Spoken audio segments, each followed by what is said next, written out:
Hi అండి అందరికీ. నేనైతే ఈరోజు మునగాకుతో ఫ్రై చేద్దాం అనుకుంటున్నాను. నైటే మునగాకుని ఒక బట్టలో అలా క్లోజ్ చేసి పెట్టేసానండి. మార్నింగ్ లేచి చూడగానే ఆకులన్నీ రాలిపోయినాయి. చాలా హ్యాపీ అనిపించింది.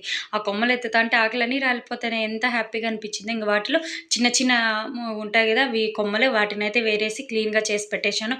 ఇంకా 2 టైమ్స్ అయితే అలా నీట్‌గా శుభ్రం చేసిండు ఆకులన్నిటిని కూడా 2 టైమ్స్ నీళ్ళలో ఏసి వాష్ చేశానండి. మునగాకుతో ఎన్ని ప్రయోజనాలున్నాయి.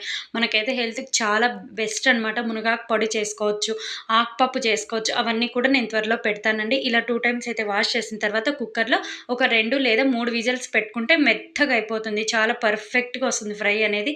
ఇంకా నేను విజిల్స్ తీసేసి మునగాకున వాటర్ లేకుండా నీట్‌గా బట్ట తీసుకొని నీట్‌గా పిండేసినాను. అదంతా ఉంటలు లేకుండా పొడి పొడిగా చేసుకొనైతే పోపు పెట్టుకున్నాను. పోపులో ఆనియన్స్ ఎక్కువుంటే చాలా చాలా క్రిస్పీగా ఉంటుంది. నాకైతే మునగాకు ఫ్రై రెడీ. మీరేమేం మునగాకుతో ట్రై చేశారో ప్లీజ్ కామెంట్ చేయండి. Bye bye.